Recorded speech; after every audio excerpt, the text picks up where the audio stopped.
Hello, Jane. Lovely to see you again. Hi, Andrew. Good to see you. Good to see you. Yeah, great. And we've got a lovely day for it. And also we've got a rather different movie for everyone today, haven't we? So, hello everyone. Really good to see you guys again too.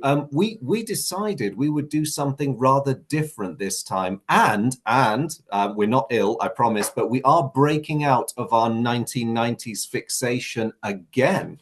So today's film is a early 2000s effort, which I'm sure most of you have heard of. It is V for Vendetta.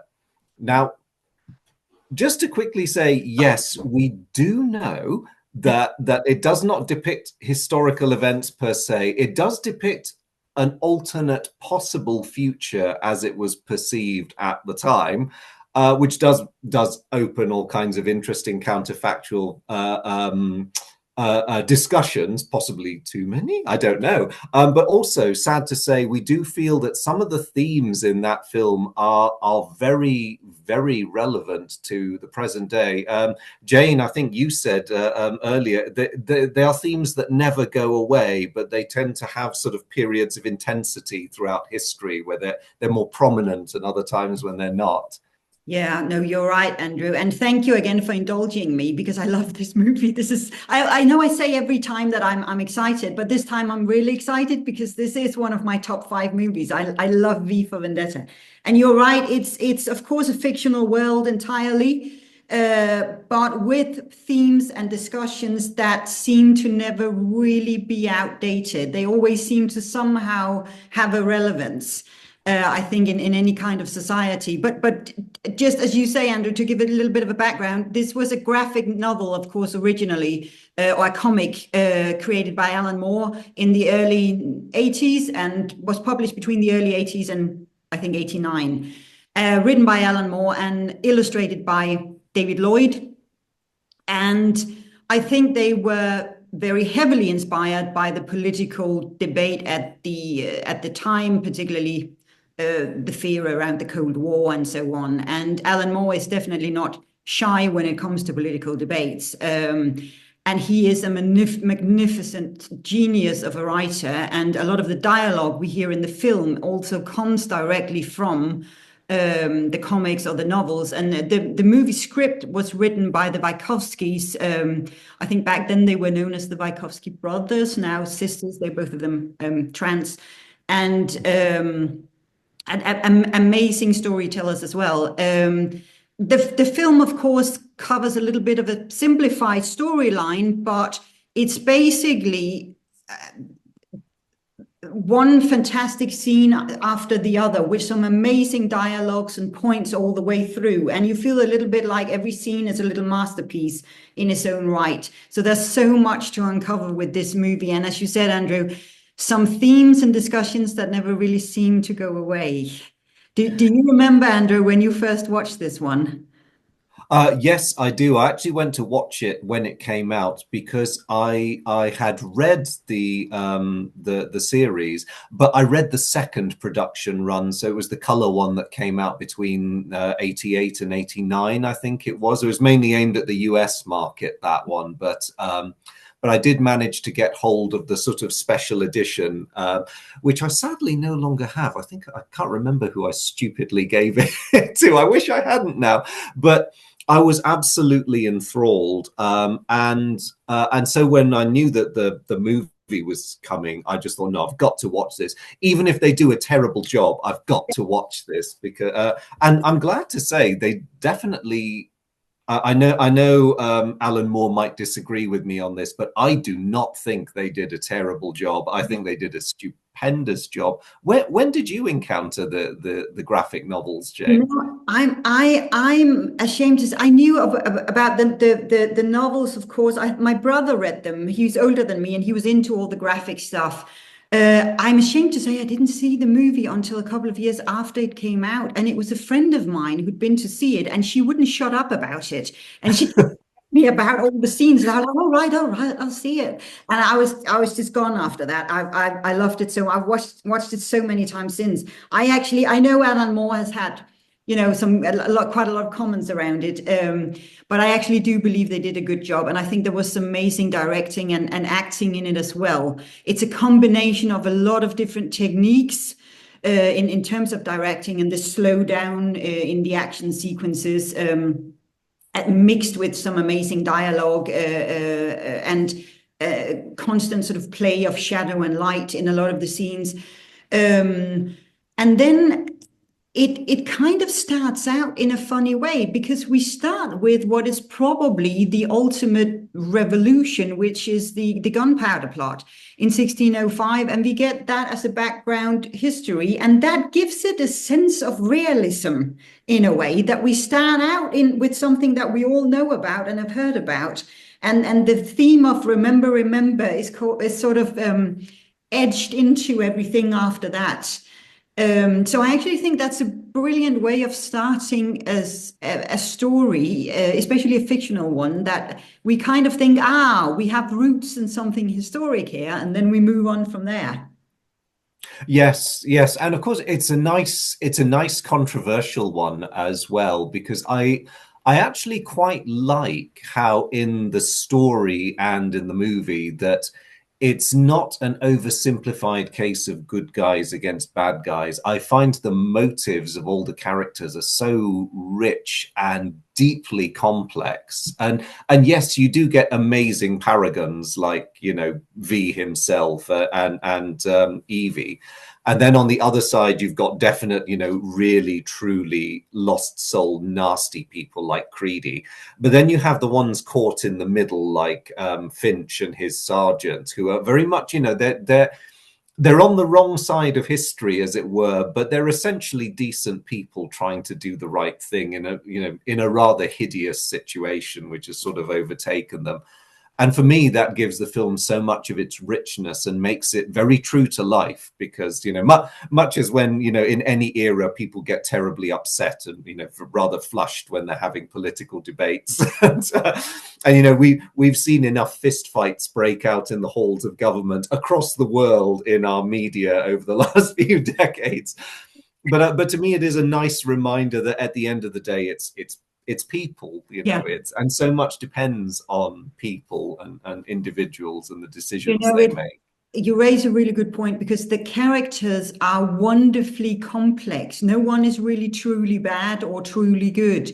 And you're constantly wondering, even about our main character V, is he a terrorist, or is he actually a freedom fighter, or what should we call him really, depending on how you look at things. But I was actually wondering, Andrew, about the characters, because how do we start to dive into them? Because there are a lot of them, and they have different perspectives and roles. And I was sort of wondering, I just noticed a few things down, because there were some of them that might be a little obvious, and some of them that are almost like, you don't really know where they are or where they stand. So you mentioned Finch there, who's kind of the reluctant truth teller, I remember thinking when I first thought about his role.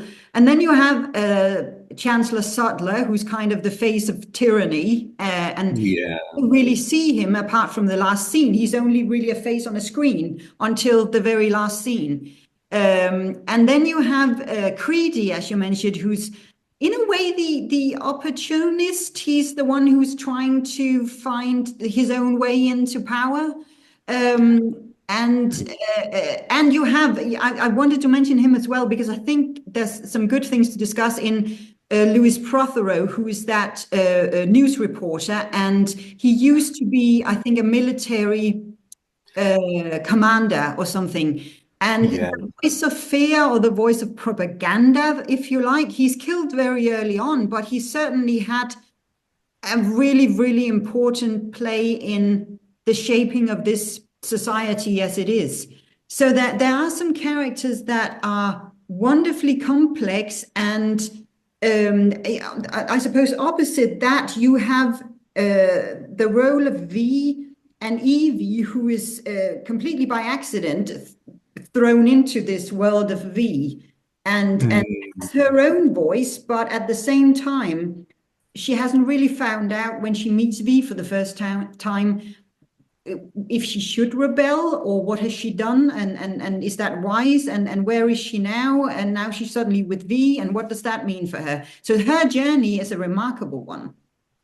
Yes, and you raise a very good question about where do you start with this menagerie of wonderful characters, because nobody is wasted in this film. You know, very often you find films where there's characters there, but you're not entirely sure what their purpose is. V for Vendetta has none of that flabbiness. I was thinking maybe we should sort of, I don't, do you feel like starting in the middle and then working outwards? And by that I was thinking with V and Evie, but it poses another question, because when I walked away from that film for the first time, pretty much shell-shocked with how good it was, I wasn't totally sure whether V or Evie was the main character or whether they are sort of joint main characters together. And there's lots of reasons why I think that, but at the same time, you have to discuss them together, but you also can't, if that makes sense, because they're so different. That is such a good point. I actually never really thought about that, because I don't think either of them could have done what they did if they hadn't been together. I don't think Hmm. he could have carried through with his plans in the way he did had she not been part of the picture. Because he's also changing Hmm. the way, and that's a wonderful point. Actually, in a way, the two of them do make up the main character, don't they? Yes, yes, they do, and you're right about V changing, because in a sense, that chart. Well, I know he often says in the film that nothing happens by chance or coincidence, but that chance meeting with Evie in the alley, it in ways that neither of them really understand, it turns V's world upside, or at least it initiates a process of Yeah. sort of turning V's world upside down. There is, and we see this. May I just mention this Sure. scene, because it's such a brilliant point. We see this actually through some of the other characters, because there's that wonderful scene where Finch is looking at camera footage after V has placed a bomb in the TV building there. And Evie has been knocked unconscious and is on the floor, and he pauses the camera at the moment where V is standing over her and looking down on her. And he goes, there, right there. What's he thinking? Hmm. Finch is really trying to get into the head of V here.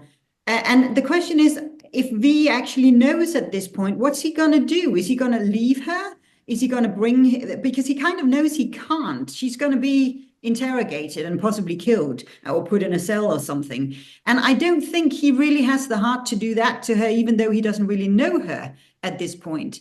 But he has met her, of course. But it's a wonderful way of trying to get into the head of the main character through somebody else. And I love that the movie is kind of picking up on that.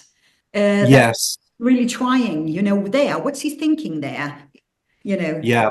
and It is a brilliant, you're absolutely right, Jane. And it's a very important moment, because at that point I mean, okay, yes, V has rescued Evie in the alley, but you're still not totally sure about where the needle of his moral compass is, because he did then immediately blow up the Old Bailey, out of hours, but there might have still been people in there, you know. Not to mention, an explosion that big. No one says anything in the film, but an explosion that big, you're gonna damage something in the vicinity. And I like how the regime tries desperately to cover it up. yes, Oh yeah, the planned demolition, but the workers decided to put in a bit of a surprise. Yeah, no, it's a very important moment, because it's our first. It's one of our early glimpses into V's mind, beyond this carefully constructed facade he's made for himself. I mean, when he first meets Evie, I lost track of the number of times he used words starting with the letter V, and that's poor. I love that scene. It's words I never even knew about. Verily, this Webiswas of verbiage, most verbose. I can't even say it. It's No. fantastic. One of my friends did memorize it. Now that's dedicated fandom. That's a new level of fandom, that is. Oh yes, yeah. I mean, I've sort of expected of an actor of the character of Hugo Weaving, but you know, sorry, an actor even, but you know, that is dedication. I do like the reply though. Are you like a crazy person? Yes, which is exactly what I would say in those circumstances, because you know he is pretty crazy on so many levels. I mean, let's just get the mask and the costume out of the way to begin with. But and this is relevant to Evie later when he starts to pick apart her, I won't call it dedication to the system, but her acceptance of it, because she's been so beaten down by the tragedies of her life. She absolutely hates it, but Yeah. this is the reality. And the thought of challenging it is just so incomprehensible to her. It's like this whole, you know, what have you done? Yeah. And V immediately, calls her out on some of those things, because as they're watching together, when the news come up that Prothero has died, and she points out, oh my God, what have you done? And he says, well, I didn't hear any protest when I killed the fingerman. And so he's immediately sort of putting that mirror up in front of her, and in order to just show her how mad this world is. And it's something she, as you say, she knows already, but also she has accepted that, if you want to survive, you just fall in. Yes, yes. And actually, I really love coming back to what you were saying earlier about how she changes and challenges him too, because that conversation while they're in front of the telly is brilliant, because she also asks him, what you're doing, you're going to kill people, aren't you? You've killed this guy, you're going to kill more. And it's such a straightforward and obvious question, because part of you wants to go, well, yes, have you not seen what he's been doing? But then on the other, it's very important, I feel, that she asks that question, because he's been so driven by the terrible things that were done to him and the other people at the Lark Hill facility, that bit of his humanity has sort of had to be put on hold. But even though he's wearing a mask, I think it's the pauses when she asks him those questions. Some of the questions he answers very quickly. Others, you can see the pause, and you can see that humanity starting to creep back a little bit. And there's, in that scene as well, there is that brilliant reference to the Count of Monte Cristo, who was on that same vengeance, but it's a wonderful moment, that, and you can see even behind the mask, you can see the doubt and the reflection going on. Yes, which to my mind makes him so much more a likable character, because he's not just a mindless vengeance-driven maniac. I mean, that side of him has played a large part, but there's that wonderful complexity, and we like characters who can change over time, don't we? I think we like characters as well who are intelligent. Mm, He's incredibly intelligent. He has references to so many different things, and the yes. fact that he managed to, I mean, Finch again is saying this too. The problem is he knows us better than we know ourselves, which is another Yeah. point, that we are up against someone who might be alone, but in his quest, but who is so familiar with what we do and our weaknesses that he can easily see past them. Yeah, and I think it speaks to a larger theme which in the West we quite like, because we do believe, I think, as part of our core ideology, that you get further with people working together, even if it's in a very ad hoc fashion. Especially when they're pitted against incredibly rigid dictatorial systems, which are good at doing some things, but they don't have the same kind of flexibility when they encounter something they can't cope with. And throughout the film, you see the government trying to get V, Yeah. but they just can't, because although they have some limited ability to adapt, it's all within this hierarchical, rigid playbook of theirs. and at the same time, because they're so riven with mutual suspicion and competition, it's very much like the Nazi state. You don't want to think too creatively, because if you do, one of your former colleagues might cast suspicion on you. And I think we see that happening to Finch. When he asks very intelligent questions at the council meeting, he's Mhm. basically told to stop being a bearer of, moronic news And I and think, just to get on with his job. those meetings are actually really good as well. Again, as I said, because we never really see Sutler apart from on a screen. So there's something inhuman about him because he's never really there. And I think that scene, especially where he starts to pick on Creedy, because he's kind of his right-hand man. And Mm, you see on Creedy's face that, he really hates him. And yeah. that is really where things starts to crumble. Yes. Yeah. I mean, Creedy, and I think who played it? Was it Tim Pigott-Smith who played Yes, it Creedy? was. It was. Oh, Yes, he's actually hi- really good. He's really good. his face when he just sits there glowering back up at the screen. There's so much happening on that face, but he keeps it so deadpan. And I just thought, wow, you were such a good choice. And actually, I realized we've strayed a bit from starting with V and Evie and moving outwards, but I do have to congratulate them on the casting. Oh Yes, my goodness, this was such a well cast film. that was brilliant. I heard an interview once with the director. What's his called? McTeague. What's his called? Oh, was it James McTeague? James I think McTeague. Yes, James McTeague. and in conversation with the writers, and they had this wonderful conversation about there, of course, Hugo Weaving was V, but there were many characters playing V in the movie because they had lots of stunt people in as well doing the fighting scenes and so on. So in a way, there were so many people behind the mask from time to time that it became kind of Oh. part of that character V, where towards the end, where we go, in a way, he was all of us. And Oh, okay. I like that. yes, I was sort of listening to that, I was thinking, actually, that's a good that's a good reference. That Yes, it is. Now, I wonder, I mean, because of course, in terms of how the film ends and when everyone unmasks themselves, yes, he is all of us. And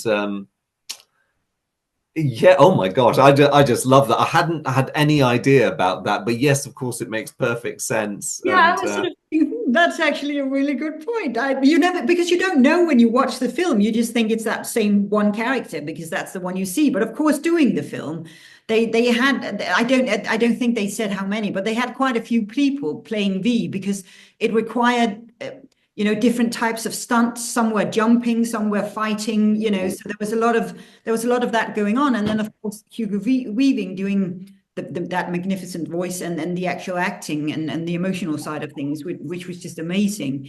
And when you think about it, his look is, obviously the Guy Fawkes mask, but his look is peculiar because he's wearing that cape thing as sort of mm, old-fashioned knight, and then that almost girly kind of wig, flat wig he's got on. It's a very peculiar look, and then again, at the same time, you're not really in doubt that this is some kind of fighter or warrior when you see him. mm. He has a very menacing persona, Mm, but it also comes across as very controlled. Again, that wonderful first scene where we see him and it sets everything. He's just been through a very physically intense fist fight with the three finger men. And yet when he talks to Evie, it's like, he could have just got out of bed. It's so relaxed, it's so controlled, and it all goes together to emphasize what parts of what this man is, and a lot of impressive attributes that yeah, he's been working on this for a long time. You can tell. because there's also something sinister almost about that. He Mm. kills three men and he turns to her in that kind of gentleman-like polite, and to whom, may I ask, am I speaking? You know, Yes, it's very jarring, especially if poor Evie, who was just thinking, I just want to get home. I just want this evening to be over. Yeah, no, it's. And then, of It, course, Andrew, as you said, that lineup of minor characters, everything from the character Stephen Fry is playing, who's not very big, but he kind of chooses to it's his own choice really to use his TV program to paint a very not so kind picture of Sutler. And with him, of course, also unfolds the story of Valerie, which is a wonderful one as well. But all of those stories telling their own story about the regime and the horror we get into. But as you said, there are absolutely no characters that are unnecessary. You know, they all do their own thing in this film. I'm glad you mentioned Valerie because she is for someone whose screen time is measured in seconds, she is so powerful. Um, and she offers, it's very interesting because normally when we talk there's different revolutions going on here, I think, because you've got V's revolution, which is underpinned by violent overthrow, because understandably in his mind there is no other way of getting rid of the regime. And then you've got Valerie, who is so much more passive, but I love the incredible defiance that is in that letter. It's one of the most moving parts of the film, and the inspirational effect it has, because I think so much of Evie's final stance, where she's not angry, she's not raving, when she gets to the end of that whole staged, torture and execution experience, and the guy says, you're going to be terminated if you don't cooperate. And she's just like, thanks, I'd rather be shot behind the chemical sheds if you Yeah. don't mind. And it's incredible, because that's the kind of thing that I think really, really rattles the bully boys, because they need people to have that fear. But if enough people get to that stage, and it's very much the sort of effect Gandhi had in India, with sort of, we're not gonna fight. This is not my ethos. We're not going to fight, but we're just not going to cooperate. We'll be polite, be nice, but just go, I'm sorry, no. And people often don't know. Well, in many situations, that does the trick, because they don't. I mean, they could kill you all, but if it comes to the stage where you're chopping through so much of your population and they're still not afraid of you, then something is going a bit wrong. It's a fantastic point, and it's a interesting psychological stage to get to, and I think it's even more poignant when Evie finds out this wasn't real. This was a setup by V, effectively, Yeah. in order to get her to that stage. And he kind of knows that by taking her through this, he also needs to set her free, because there's no way he can keep her imprisoned in his shadow gallery, beautiful as it is, on the ground, with the feeling she has now, because she's not going to fear him anymore. She's not going to feel in any way that she is imprisoned or limited in any way. When you get to that stage, no thanks, just kill me. What kind of threats can you have left? Yes, and I thought it was quite clever that, although again it's V staging it, that very final encounter where the guy says, "Look, just give them what they want," and she again says, "No thanks." I found that pretty. See, the first time I watched the film, before I realized or remembered, because it had been a while since I'd read the books, that it was all a setup. Because I got so into it, it just felt like new ground. But I remember thinking, oh Lord, how is this going to end? Yeah. And especially when she says no again, I thought, oh, all right. Yeah. I know you're not going to be removed, but there's going to be a very tense moment following this goodbye, Evie. And it was actually quite powerful, but anticlimactic. I also remember being really angry at V for setting this up. The first time I watched it, I was really angry. I sort of turned a little bit after that scene, because I was like, how dare you put someone through. Oh yeah, and you're absolutely right. I suspect the filmmakers wanted us to be a bit angry at V at that point, and yeah, so you've turned into the very people that you're struggling against, even if it's only to achieve something. But even then, you look Yeah. at the ethos that drives Northfire and the government of the UK, and it's all the ends justify the means. So whoa, we're It, sailing into dark waters here. it's, you know, it's a, it, yeah, but it's a wonderful, I mean, is that discussion of was this necessary for her liberation, or is it a form of manipulation, or can that kind of suffering be a path to freedom, or does it Mhm. just break you, or you know? But it's an interesting point he's making because he doesn't really know if this is going to break her because just because he survived doesn't mean Mm. he will too. No, no, and presumably he would have stopped everything if she did crack. He says as much when they're talking afterwards. It would have been interesting how the story would have developed if she did crack. Although, speaking personally, I wouldn't have blamed her in the slightest. But those three excellent questions you raised, Jane, I suspect, I mean, there's probably hours of discussion in each of them, but I suspect all three are true to a Yeah. degree. Yeah. I mean, she does emerge quite literally forged in fire, and is the much stronger person after that. True. And I like how when she goes back to visit him one last time, she tells him about the friend who was right behind her and didn't recognize her at all.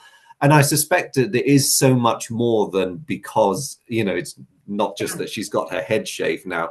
It's because there's a very different Evie looking out of those eyes now, and doesn't surprise me that people wouldn't recognize her. There's a completely different, yeah, character and strength behind her. Which is, and even when she says, I think he's asking her when she goes, where would you go? And she said, I don't know. And a month ago, that would have scared me, but now Mm, I'm fine. Um, yeah.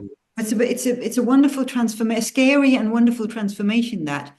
Um, Andrew, there was another thing that I was reminded of from what you said, which is the movie, of course, is also packed with symbols and symbolism. I mean, everything from the Guy Fawkes mask, of course, being the most obvious one, to that the symbol that the Northfire Party has those lines to Yeah. you know are they called crimson roses, Yeah. Carson scarlet Scarlet Carsons, Scarlet, yeah.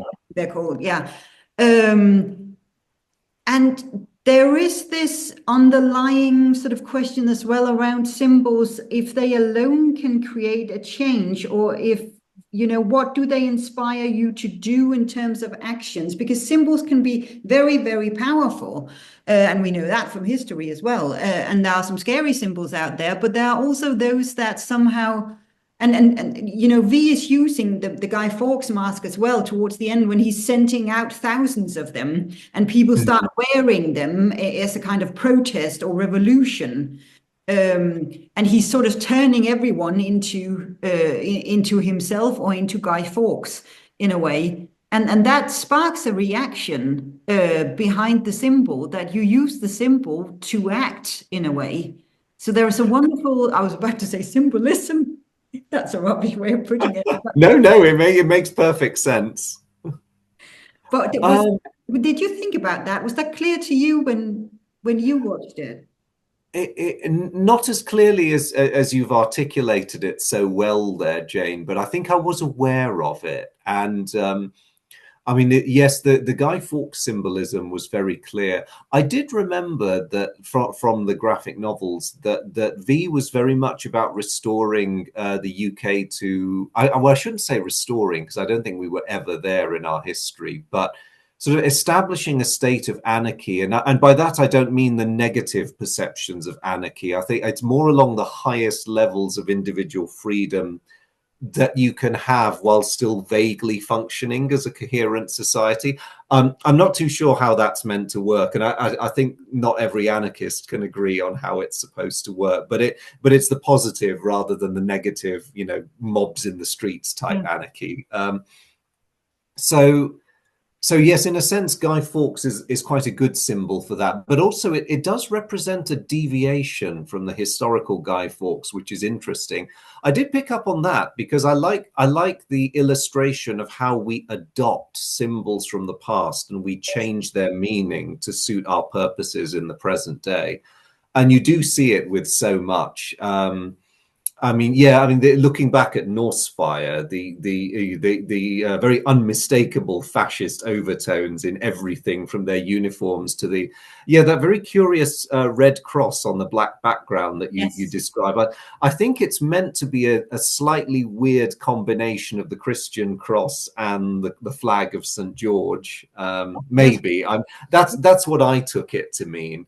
That's true. Because so much of their propaganda is very sort of I'll call it Christo-fascist, because unlike Christianity in the present day, there's no tolerance of other religions occupying the country as well. It's all That's true, actually. I hadn't thought about that. But there's also something brilliant about making it's it's black background and a red lines, red crosses, mm. sometimes a white background. But black and red especially is very aggressive together. They are, yes. And curiously enough, in Victorian times was also the colours of prostitution. Make what you will of that. I'm sure Prothero on one of his many Voice of London rants would have me, put on the arrested list for even That. suggesting that. It just goes to show the fascists didn't think through their colour choices very well. No, probably never really been their thing. No, no. Although, mind you, going back to another evil character who, actually, I say going back, we haven't really singled him out yet. The thoroughly unpleasant Bishop of London, who Oh, is a nasty, nasty piece of work. And normally you feel a twinge, or at least you hope you do, when a human being dies. But I struggled to feel any kind of sympathy when he got knocked off, because it was like, he no, was. no, no. I'm going to use the word creepy. That's Oh, yes, yes. And there's a terrible irony in that Evie attempts to warn him what's going to yes. happen, but he's so anyway. He doesn't want to know, Whatever basically. it is, yeah, no, no. And he's probably a brilliant example as well of one of those minor characters who kind of adapts to this crazy world and learns to do his own thing, however Yeah. morally completely unacceptable that is. But yes, he's actually he's good for the story, I would say, as well, in that. Yeah, yes, he is. I like how he and Prothero are very much, they have depth of character for the brief times we see them, but they're also an important sort of cardboard cutout for Mhm. the kind of villain you have within regimes like the Nazis, Yeah. who are perfectly happy to preach morality, hard work, and absolute loyalty to the party faithful.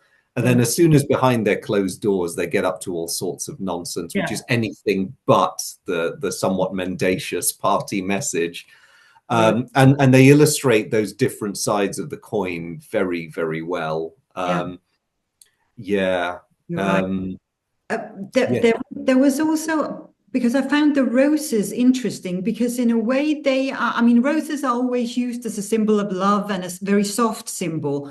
Mm, And it gives V a softer side. I know it's sinister, but it does give him a softer side, that he leaves them, and he kind of leaves them even when towards the end, when Chancellor Sudler is dying, that he sort of gives it to a person very gently, either puts it in his pocket, or especially with the coroner. mm. He's probably the person he gives the most gentle of deaths. And they even have a little bit of a conversation.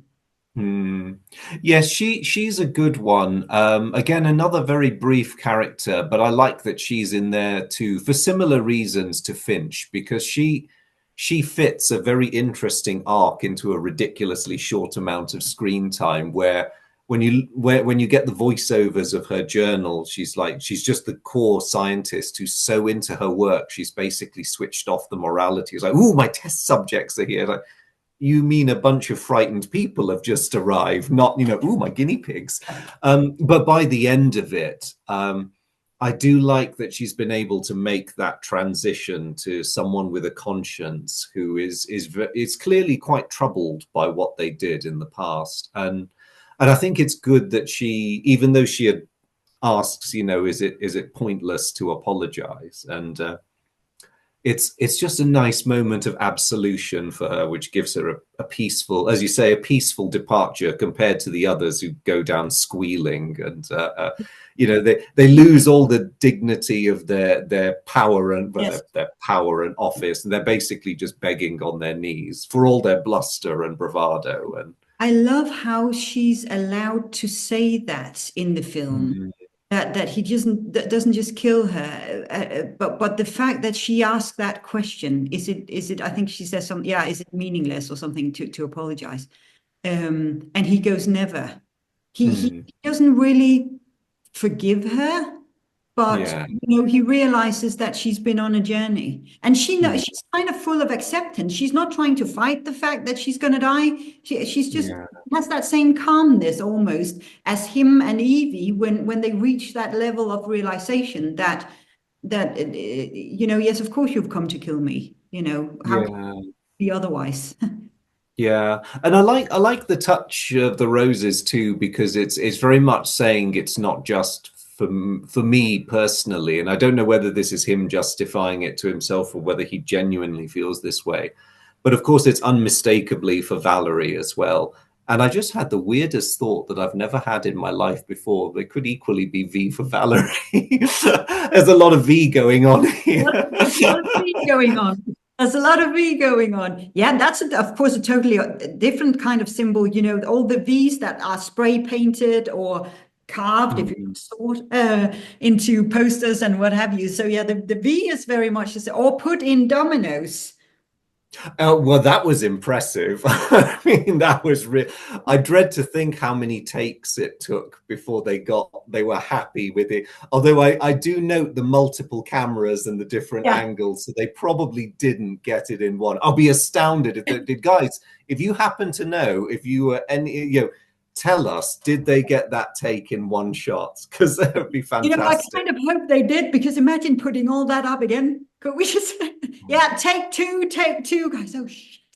Oh no, that would be the kind of torture the regime would employ. It's just like, no, we are going to keep setting this up until either it goes right and then we reset it And again, or again, you talk. did you notice the dominoes in red and black? Yeah, Yeah. yeah. Do you know that is a really good shout, because yes, you're right. It's the colors of the regime again, isn't it? Yeah, Yes, it yeah. has so many double meanings all the time. And I wanted to open a completely different bag of worms again with this Oh, please do. one. We like these. But there is, of course, also the role of the media and truth in controlled societies here. Oh, And yes. Prothero being that voice of propaganda or fear, if you like, and being very good at it, I must say. But a lot, you get the impression from those little scenes where you get into people's homes, like a family or a nursing home or something, that people don't really believe what they see or hear on the screen. But they don't really have any other channels to turn to, so they're sort of watching him anyway. But I mean, we have some certain regimes still in the world who are state control media and social media misinformation and echo Mm, chambers and all of that going on. And I was wondering how to ask this question, because I've been thinking about this, and I don't want it to sound shallow, but in this day and age where we live in so much information and we have access to information and breaking news all the time, social mm. media and all of that, has that made us more receptive to propaganda and fear, or has it actually made us more skeptical about what we hear and see? Because it's difficult to filter fake news from truth nowadays, and I think we have Yeah. all fallen in the trap of thinking something was true when it turned out it wasn't. But I wonder what it does to our perception of how we receive, when what we receive seems to be a mix of, let me just say it, propaganda and sometimes misinformation and lies, and mixed with facts and correct data. It's an excellent question, and it's a very difficult one to answer, I feel.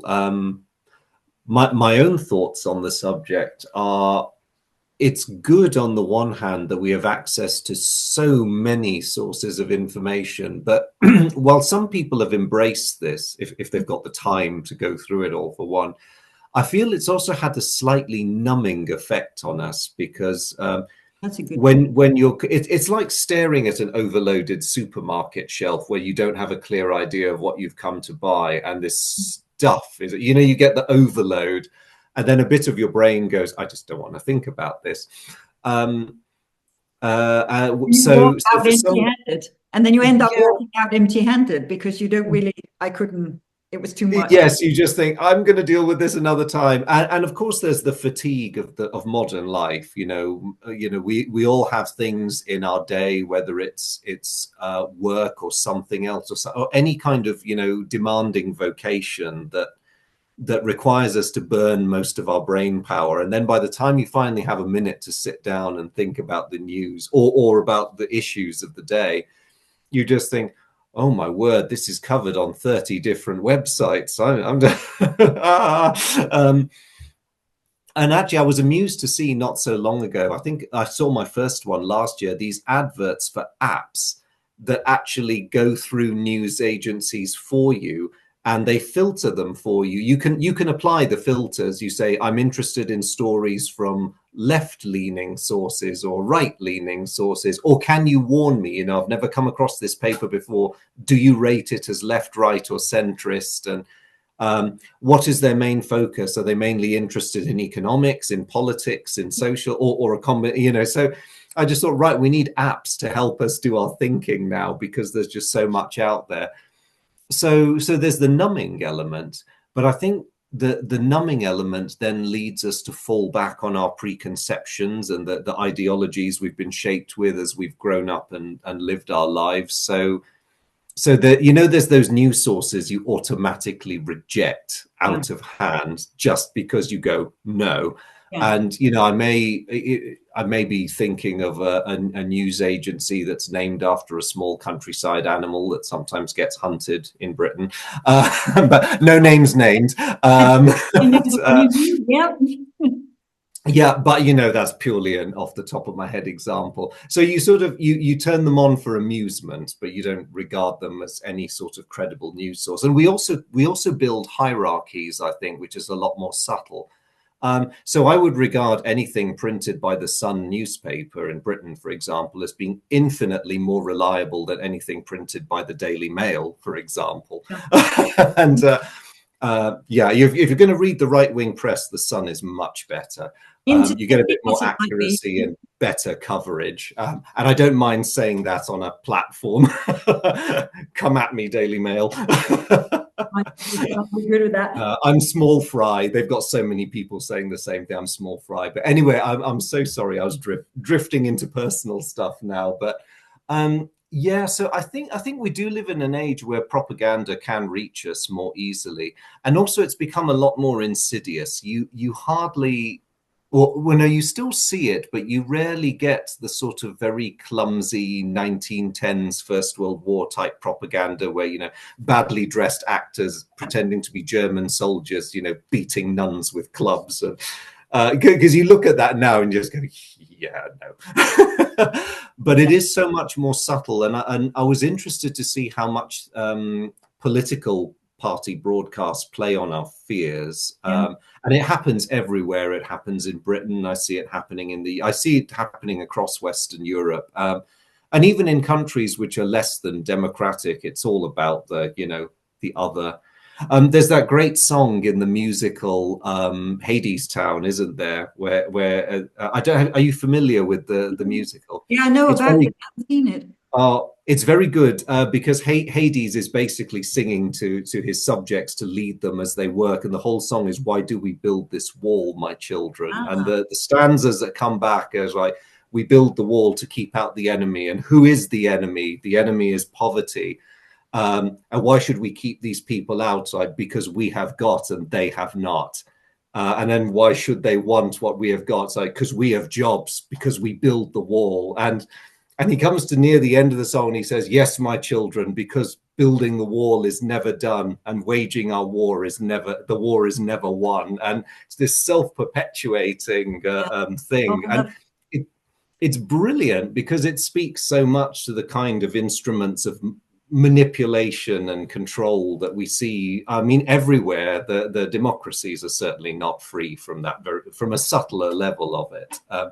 Sorry, that was a really long, windbagged answer to a very sensible question.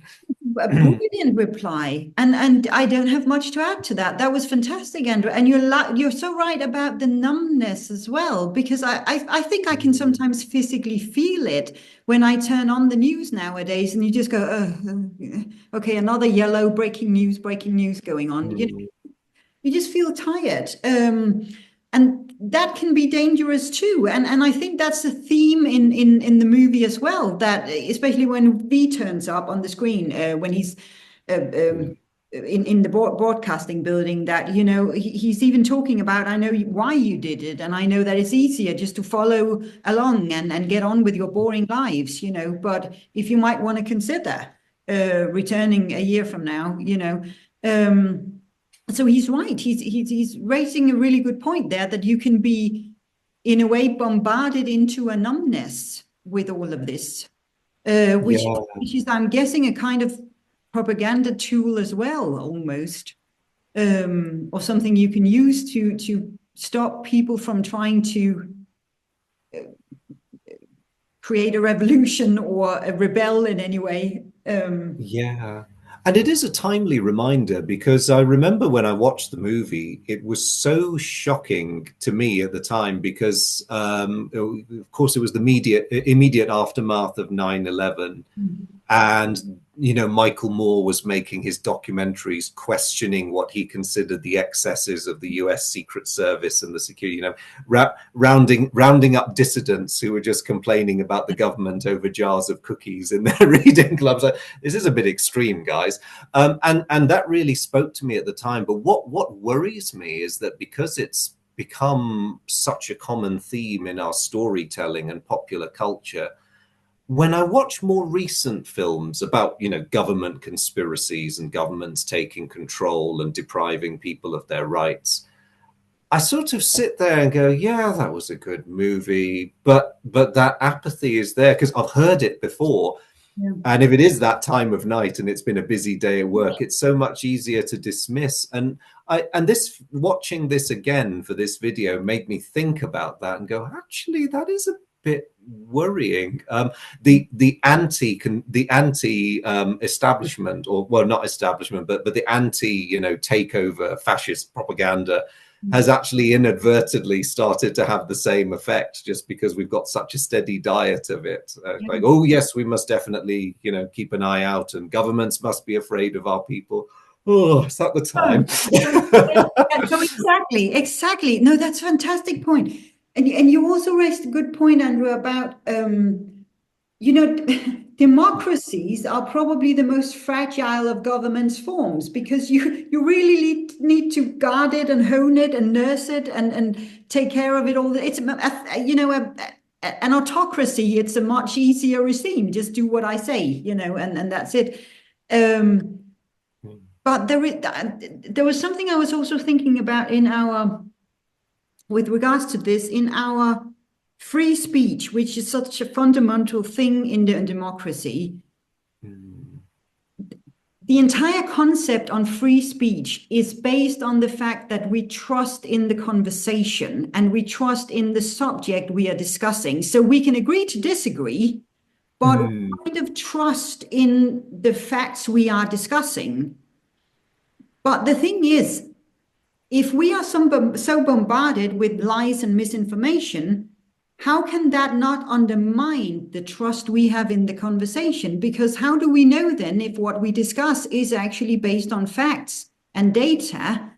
Mm, The discussion itself kind of becomes irrelevant if it becomes so dominated by lies that we no longer know what it is we are discussing anymore. So we can agree or we can disagree, but we don't mm, know what it is we agree or disagree on anymore, because that trust has been undermined by, sorry, I don't know if this makes sense, but by lies and misinformation, because they have become so dominant.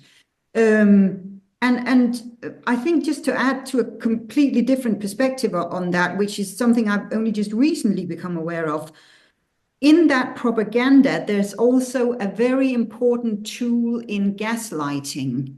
Because mm, if you tell people that what they believe or present as facts is in fact a lie, and this is how the world looks instead, look at all the propaganda I'm now lining out in front of you, and you constantly refuse or deny listening to other people's views or to facts, that gaslighting in itself become a really dangerous tool in mm. manipulation and in propaganda as well, because you just turn up and go, okay, you're all wrong, now listen to me, I have all the correct answers. And so I think we are up against quite a few things here when it comes to maintaining and honing and holding on to that free speech in a democracy, because there are a lot of dangers for a democratic society out there. And I think propaganda is probably one of the biggest. Yes, yes, it can, and in a way, its effect is amplified greatly. I think only because, thanks to our wonderful advancements as a civilization, in general, as the human race, life is so much more complicated now. There's lots more we have to wrap our heads around and think about. And sometimes I feel a flash of envy for, people who could stand up in Athens and start an afternoon long debate about whether they should sell sheep to Melians or whether they should send them a threatening dialogue. And Yeah. that would the issues that would not take up so much of your time and brain power. And I don't want to say that life was not complex in ancient times, but they weren't bombarded with loads of economic figures and trade projections and you had your own experiences, and we still have those today. But there's just so much to understand, even if all the information we were presented with was pure, Yeah. which it never is, even if everyone presenting it has honest intentions. Yeah, so it does make things easier for propaganda, and also because by nature it's easier for people to follow because it's not as complex as real life is. Um, I really like how all these considerations, they're not overly spoken of, but they're all present in V for Vendetta, because so much of it is about the battle for truth, among other things, isn't it? As you say, the regime has this incredible propaganda machine that's working flat out. Um, and working alone against that, I'm actually amazed that V achieves as much as he does and achieves as much doubt among the population as he does. Because yes, there's always that low-level cynicism in the safety of your living room. You say, "Oh, they're talking rubbish again," but that's not going to motivate you to go outside and hold up a big sign saying the state is talking rubbish. and, but yeah, no, it's very impressive. And actually, I like how it all sort of focuses when he is it Jordan Tower? The place is Yes. called in. Yeah. Yeah. Yeah, because then you not only have the joining of the action scenes where Yeah. he's physically fighting to get his version of the truth out, but also the incredible fight that's going on in the background. I mean, I've got to hand it to the guy who played the propaganda chief, the Mal. Yeah. You don't see him fleshed out so much either, but he's very obviously a brave and committed man because he's quite smart. He keeps his head. He's like, right, cameras, get me cameras. We're gonna push back against this, even though I've been totally taken by surprise. But the thing that really gets it for me is, and this is a slight digression for what we've been talking about, when he's confronted with the bomb, If Yeah. he'd been the classic fascist boss figure, he would have gone, I'm getting out of here. Minions can fix this. And when the chief, when Finch actually says to him, do you need to be here? He says, do you know how much time and effort went into building all of this? I imagine it's probably like his life's work. So I'm going to stay here and disarm the goddamn bomb. And I just thought, again, you're probably not a nice man, and you're on the wrong side of history. But do you know what? Kudos to you, buddy. Because that could have gone quite badly wrong if you clipped the wrong wire. That's true. I had nearly forgotten about that dialogue. That's true, actually. That gives quite an insight into his persona.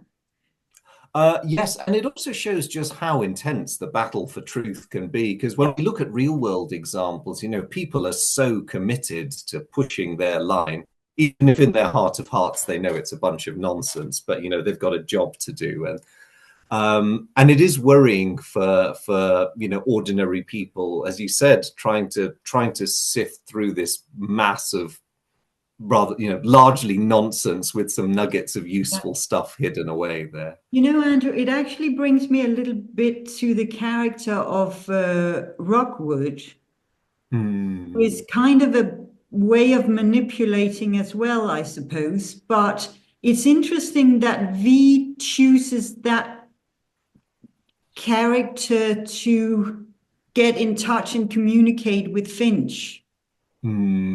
What did you think of? It's a fantastic scene as well where they meet there by that fountain. But what did you make of that? I think it was very beautifully done, and I think it's interesting because a lot of things are happening in that scene.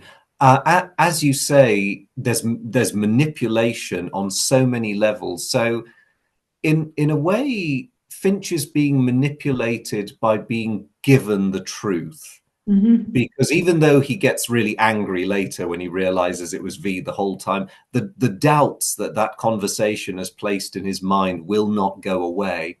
But he's also being manipulated in another very clever way, which I didn't pick up on the first time I watched the video, but I did the second. As Rockwood's walking away and he says, I want you to put Creedy under 24-hour surveillance, make sure he's being watched. And then later, when he confronts Creedy in his greenhouse, he says, I know you're being watched by the state because Sutler doesn't trust you. And I just thought, yeah, you're being watched by the state because you just told Finch to put people onto him. And I just thought, you clever man. He knows us better than we know ourselves. And you're right. But you're right. It also leads to Finch having some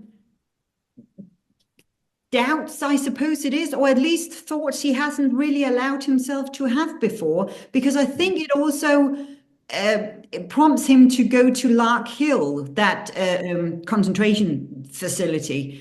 And he comes back and he asks that really poignant question: if your own government was responsible for the deaths of 100,000 people, would you really want to know? Would you want to know? Would you really want to know if that was the case? And, yes. and it's a fantastic question, because how much information do you actually want to have? Are you actually interested in knowing about this?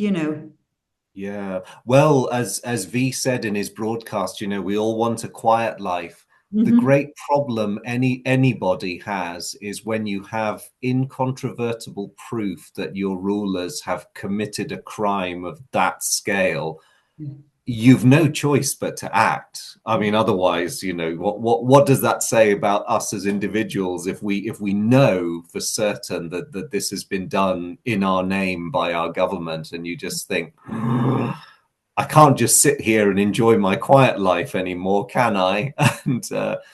And even aside from that abstract concept, if you've believed for so long that a terrible national tragedy, which you may well have lost loved ones potentially, is what it is, just that I can just imagine the shock and the anger would propel you out the front door. But it would almost be more merciful never to know. So I get the very important place his question is coming from.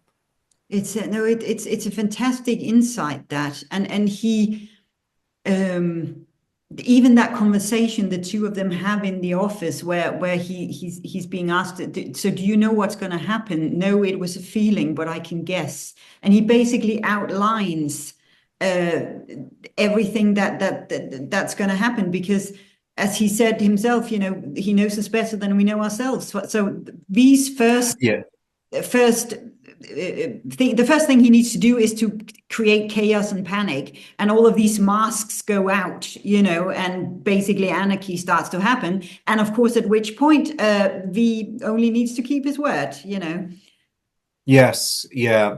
I mean, the masks thing. I mean, I dread to think about how much online ordering had to go into that. I actually really feel for V when you get the scene where all those vans go out, all these delivery drivers, and I just thought, you must have so much willpower. Could I would have gone totally screaming crazy after the first 20 masks.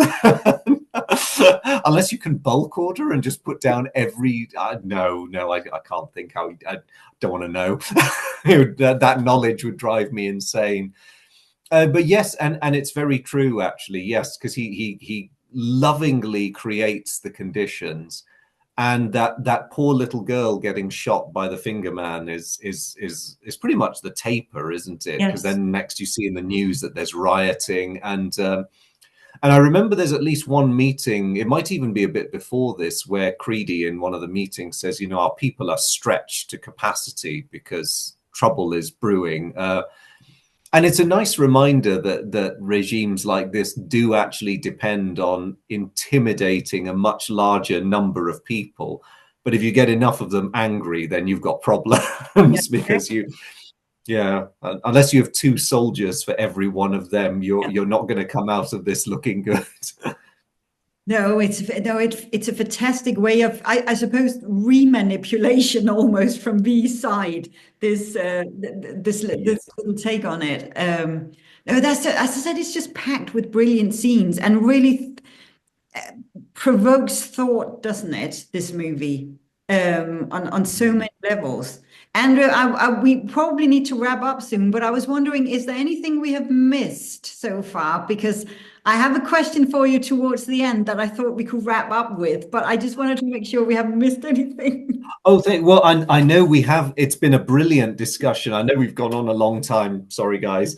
But you did mention Stephen Fry's character, Gordon Dietrich, earlier, and we didn't really unpack him. So I wanted to come back with you on that one and talk about Dietrich and the things he represents, because I imagine you quite like him as a character because of his arc and what he's been through. Uh, and it's a bit creepy that he makes eggs on toast in the same way that V does. Yeah. I love the way he jokes about it too. It's like, you've solved the mystery, I have you.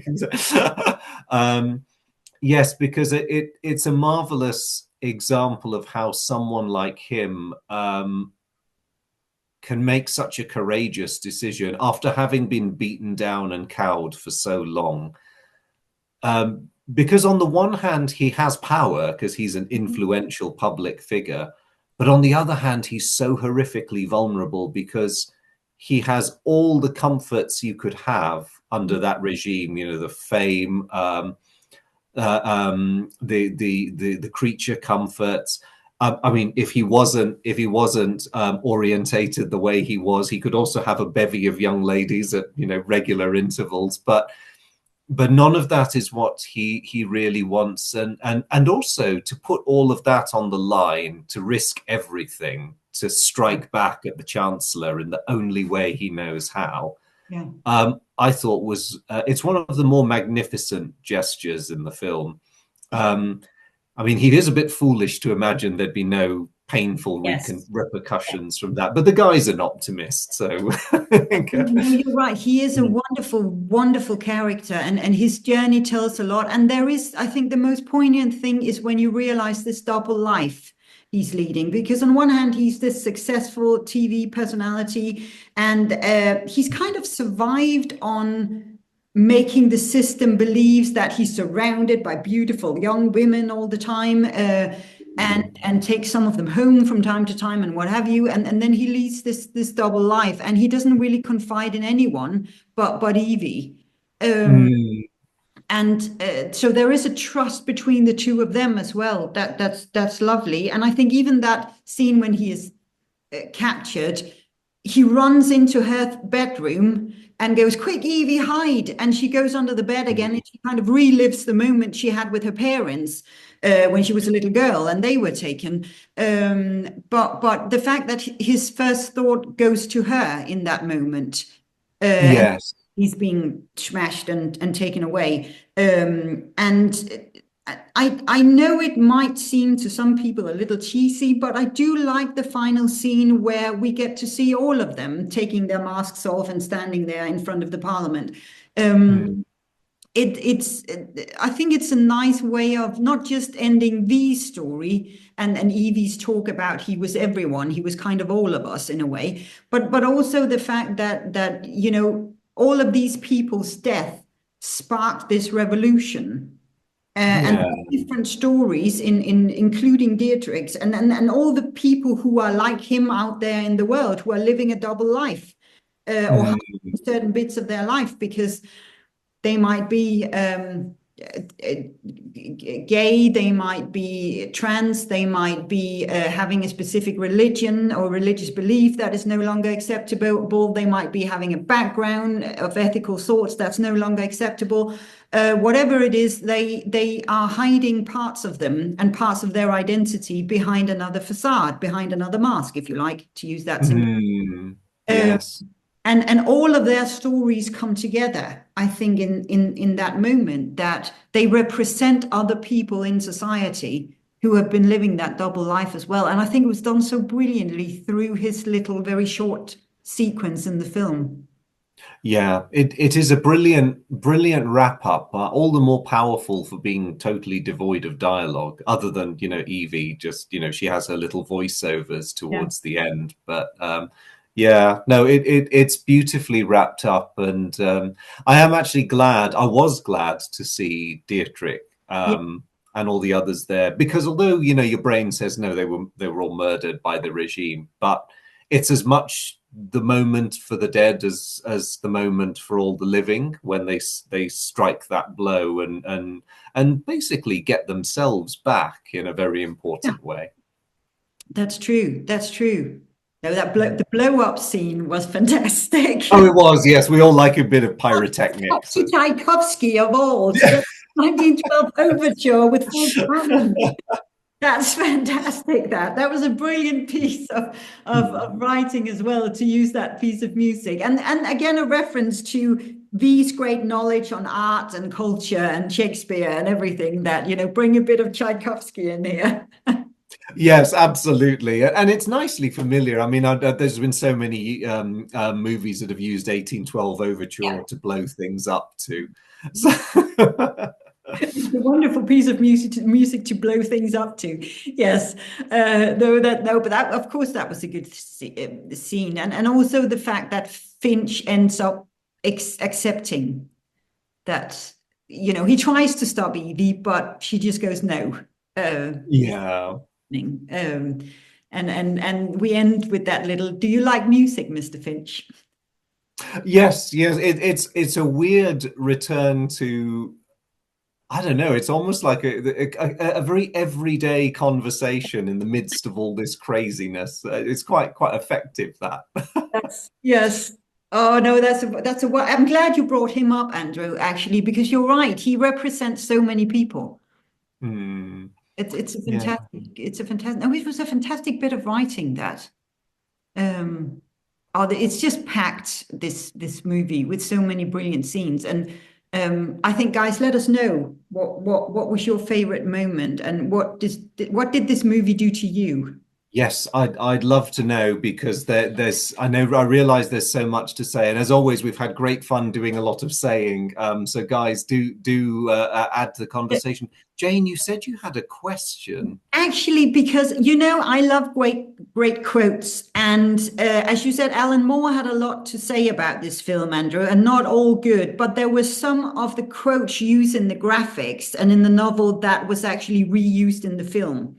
And I think Mm. probably the most famous one being the one about beneath this mask is more than flesh. Beneath this mask, there's an idea, Mr. Creedy, and ideas are bulletproof. And that's the one. And I think the one about people should not be afraid of their governments. Governments should be afraid of their people. I think it was phrased slightly differently in the novel, but it kind of carries the same meaning in the film. And I was just wondering, Andrew, and this is an impossible question, but do you have a favorite quote?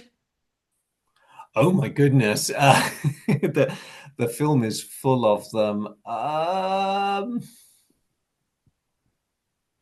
Mm, oh wow. I know. I'm Um, being really uh, nasty now. no, it's an excellent question. I'm going to disappoint everyone because you'd be here for ages watching me umming and ahhing about it. I don't have a favorite quote as such, but it's just that so much of that film is heavily quotable. And I think it's no accident that V's mask has become the center of so many politically and conspiratorially motivated memes out there. And that, things like V's broadcast and some of the dialogue sequences from the film have been put on YouTube and have been watched by tens of millions of people is an amazing testament to what an impact that, because so many films from the early 2000s have now been, forgotten or at least become a bit niche. But V for Vendetta is still up there in the public consciousness, which in a way is comforting. Yeah, you're right. It is. It is in a, Mm. and it's the kind of movie that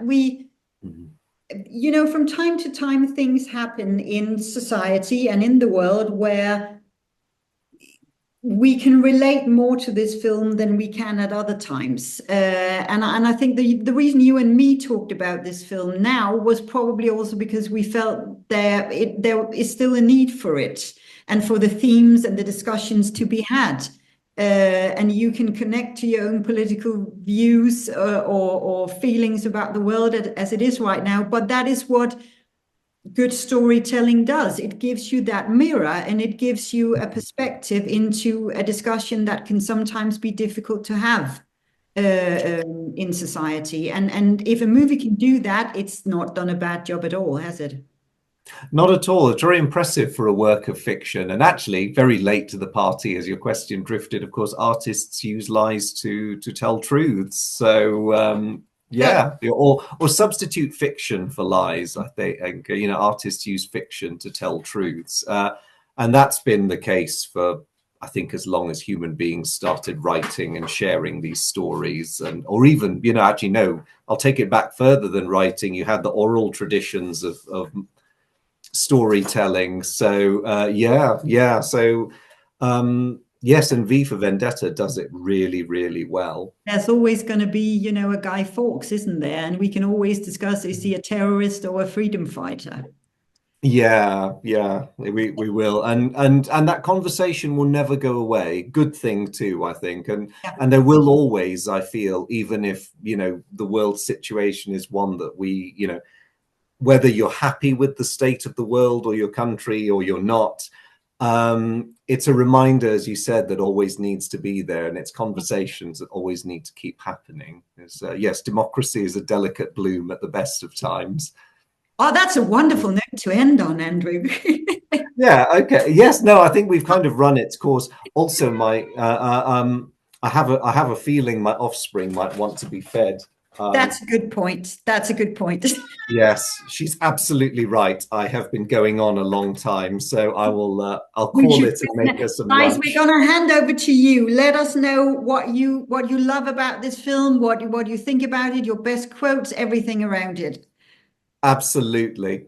And yeah, I look forward to hearing from you guys. And Jane, as ever, thank you for a wonderful Thank you, conversation. It's been brilliant. fantastic as always, and see you next time. Remember, remember the 5th of November, the gunpowder, treason, and plot. I know of no reason why the gunpowder treason should ever be forgot.